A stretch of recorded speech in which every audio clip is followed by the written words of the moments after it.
কিন্তু আমরা সফলভাবে রাষ্ট্র গঠন করতে পারিনি। আমাদেরকে এখন রাষ্ট্র গঠনে মনোযোগ দিতে হবে। প্রিয় চট্টগ্রামবাসী, যারা অতীতে আমাদেরকে শাসন করেছে তারা জানতো যে তারা দিন শেষে বাংলাদেশে থাকতে পারবে না।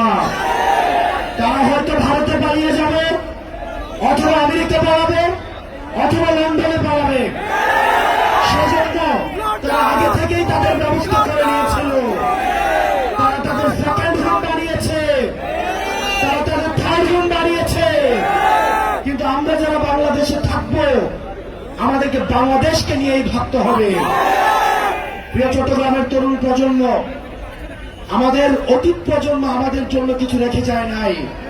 তারা আমাদের একটা ভঙ্গুর অর্থনীতি দিয়ে গিয়েছে, একটা ভঙ্গুর শিক্ষা ব্যবস্থা নিয়ে দিয়ে গিয়েছে, তারা আমাদের একটা ভঙ্গুর স্বাস্থ্য ব্যবস্থা দিয়ে গিয়েছে, আমাদের মধ্যে সাম্প্রদায়িক সংঘর্ষ দিয়ে গিয়েছে, আমাদের মধ্যে কলহ দিয়ে গিয়েছে, পাহাড় এবং সমতল সংঘর্ষ দিয়ে গিয়েছে। আমরা যারা এই প্রজন্মের রয়েছি, আমাদেরকে দায়িত্ব তুলে নিতে হবে। এই সব সমস্যার আমাদেরকে সমাধান করতে হবে।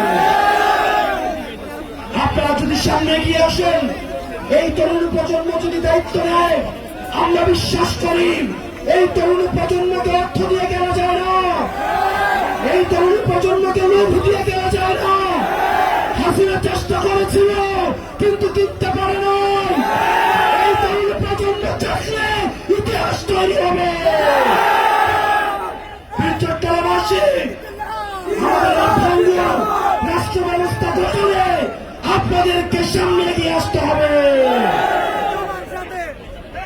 প্রিয় তরুণ প্রজন্ম,